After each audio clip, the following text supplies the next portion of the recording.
কেয়াদি, আজকে social media থেকে শুরু করে বিভিন্ন জায়গাতে অনেক বামপন্থী থেকে শুরু করে অনেক মুক্তমনা তাদেরও দেখলাম এটা বলতে যে দেখেছো একজন সিটিং চিফ মিনিস্টার তিনি আইনজীবী হিসেবে লড়ছেন, তিনি নিজের অধিকার নয় বাংলার অধিকার নিয়ে লড়ছেন ইত্যাদি ইত্যাদি। আমি তাদেরকে একবার মনে করিয়ে দিতে চাই তাদের প্রবলেমটা হচ্ছে এই মুক্তমনাদের তারা খুব সহজে অনেক কিছু ভুলে যান বা ভুলে যাওয়ার চেষ্টা করেন।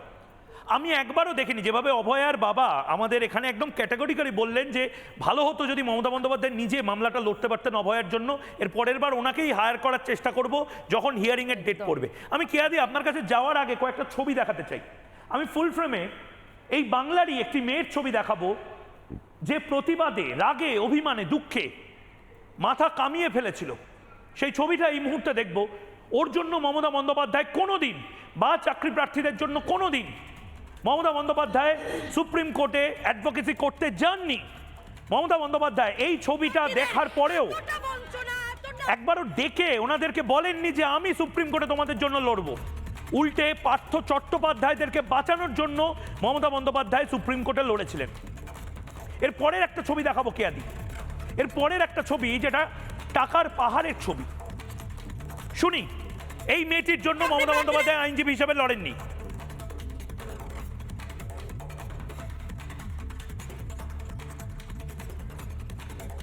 মমতা বন্দ্যোপাধ্যায়, আপনারা যারা আজকে লাইক করছেন, শেয়ার করছেন, রিটুইট করছেন, ইত্যাদি ইত্যাদি করছেন, ও মা কি দারুণ কাজ আজকে মমতা বন্দ্যোপাধ্যায় করেছেন, কি বৈপ্লবিক কাজ করেছেন। আপনারা এদের পাশে ছিলেন কি ছিলেন না? আরজি করের সময় মমতা বন্দ্যোপাধ্যায়ের পাশে ওরা ছিল, মমতা বন্দ্যোপাধ্যায় কি এদের পাশে ছিল কি ছিল না? কেয়াদি এই ছবি, আরেকটা ছবি টাকার পাহাড়ে উল্টে পার্থ চট্টোপাধ্যায়কে বাঁচাতে কোটি কোটি টাকা খরচা হয়েছে। মমতা বন্দ্যোপাধ্যায় কোটি কোটি টাকা খরচা করেছেন প্রথমে। এই টাকার পাহাড়ের ছবি, পার্থর বান্ধবীর টাকার পাহাড়ের ছবি। আমরা কি ভুলে গেছি সব? বা এটা যদি বলি যে পার্থ চট্টোপাধ্যায়কে বের করে দেওয়ার ক্ষেত্রে মমতা বন্দ্যোপাধ্যায় কি ভূমিকা নিয়েছেন। কালকে এই পার্থ চট্টোপাধ্যায় বিধানসভায় স্ট্যান্ডিং কমিটির মেম্বার হয়ে গদগদ মুখে কাল তৃণমূলেরই বেঞ্চে বসবেন হয়তো বাজেট সেশনে। আর কেয়াদি ৩ নম্বর ছবি যেটা দেখাবো, অনেক মুক্তমনা হয়তো ভুলে গেছে, অনেকে আজকে যারা মমতা বন্দ্যোপাধ্যায়কে বাহবা দিচ্ছেন তারা হয়তো ভুলে গেছে এই মুর্শিদাবাদের মহিলাদের জন্য মমতা বন্দ্যোপাধ্যায়ের মন কাঁদেনি।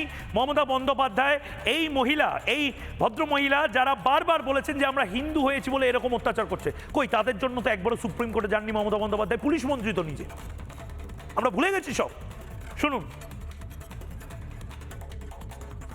হিন্দুদের ওপরে আক্রমণ, আমাদের হিন্দু হওয়া পাপ হয়ে গেছে। কেন হিন্দুরা কি করেছে? হিন্দু হয়ে পাপ করেছি? পাপ করেছি আমরা? হ্যাঁ, আমরা কি পাপী? আমাদের হিন্দু হওয়াটাই অপরাধ, হিন্দু হয়েছে এটাই আমাদের অপরাধ, আর কিচ্ছু না। হ্যাঁ, আমাদের হিন্দু হয়ে অপরাধ, শাখা সেতুর ভেঙে দিতে হবে, ওদের স্লোগান দিতে হবে। কি অপরাধ করেছি? আমরা কি হিন্দু হয়ে অপরাধী হয়ে গেছি?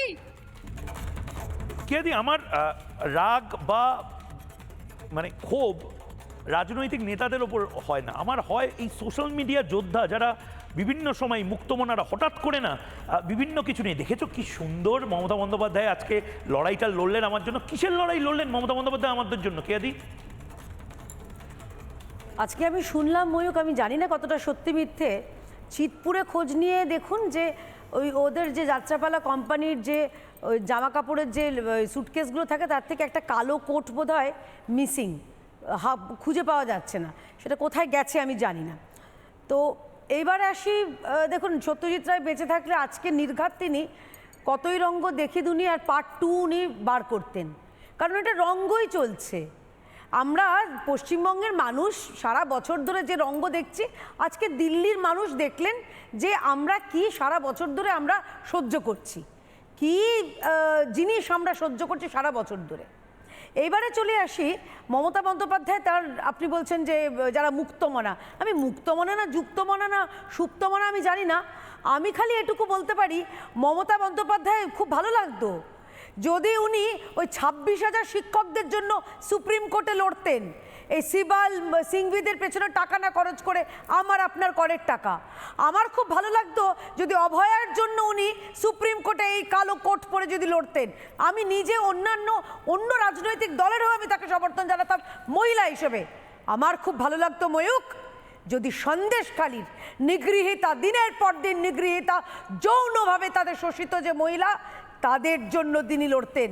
তিনি নাকি মা মাটি মানুষের প্রতিনিধি, আর রাজ্যের মেয়েরা দিনের পর দিন তাদের যে নিগৃহীত হতে হচ্ছে, তাদের লাঞ্ছিত হতে হচ্ছে, অবহেলিত হতে হচ্ছে, রাস্তায় বসে রয়েছে আমাদের রাজ্যের অন্তঃসত্ত্বা মায়েরা মমতা ব্যানার্জির সরকারের প্রাতিষ্ঠানিক দুর্নীতির কারণে। আর মমতা ব্যানার্জি আজকে গেছেন তিনি অযোগ্যদের বাঁচাতে, অযোগ্যদের বাঁচাতে 26,000 শিক্ষককে তিনি পথে নামিয়েছেন।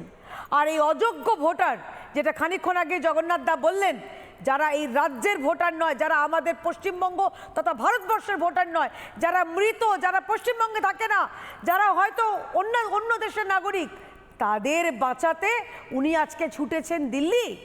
মুখে বলছেন বাংলা বাঁচাতে। আপনি বাংলাকে শেষ করেছেন, আপনি গেলে বাংলা বাঁচবে। আপনি ক্ষমতাচ্যুত হন, তার 6 মাসের মধ্যেই পশ্চিমবঙ্গ আবার নতুন করে বাঁচতে শিখবে। আর শেষ দুটো কথা বলি, দেখুন আজকে আমরা দেখলাম এই যে মুক্তমনা না সুপ্তমনা যাদের কথা বলছিলে, আমি দুটো অবজারভেশন দেখলাম। মাননীয় চিফ জাস্টিস, তার অসীম ধৈর্য, তিনি অত্যন্ত ভদ্রভাবে ওই রাজনৈতিক আঙিনা মানে আখড়া করে দেওয়া সুপ্রিম কোর্টের ওই রকম একটা মানে কি বলবো, যেটা সারা দেশের কাছে, আমাদের কাছে ন্যায়ের মন্দির, সেইখানে উনি রাজনৈতিক আখড়া করতে গেছিলেন। ভেবেছিলেন প্লেইং টু দ্য গ্যালারি করবেন, সবাই বাবা দেবে, হাততালি দেবে, তালিয়া হবে। সেটা হয়নি। মাননীয় সুপ্রিম কোর্টের বিচারপতিগণ বলেছেন যে আপনার খুব ভালো উকিল আছে মিস্টার দিওয়ান, আপনি ওনাকে বলতে দিন। যদি উনিই বলবেন মমতা ব্যানার্জি, তাহলে দিওয়ানকে আবার টাকা দিয়ে রাখা কেন? আর দ্বিতীয়ত আরেকটা কথা উনি বলেছেন যে আমরা বুঝতে পেরেছি আপনি কি বলছেন, দিওয়ানকে বলতে দিন, আপনি চুপ করে থাকুন। এর থেকে ভদ্রভাবে থাম শাট আপ বোধহয় বলা যায় না, কিন্তু লজ্জা ঘেন্না ভয় 3 থাকতে নয়। অতএব তিনি বলেছেন, তিনি রাজ্যের মানুষের জন্য বলেননি ময়ূক, তিনি বলেছেন, তিনি করেছেন প্লেইং টু দ্য গ্যালারি।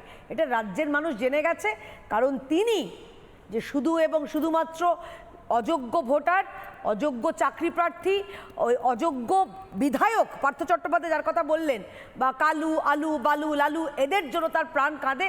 এটা বারে বারে প্রমাণিত হয়েছে, আজকে আবার প্রমাণিত হয়েছে। আমি নানা ধরনের কন্টেন্ট দেখার জন্য লাইক করুন, শেয়ার করুন আমাদের ফেসবুক পেজ, সাবস্ক্রাইব করুন আমাদের ইউটিউব চ্যানেল। পাশাপাশি অন্যান্য ব্রেকিং নিউজের জন্য অবশ্যই চোখ রাখুন রিপাবলিক বাংলায়।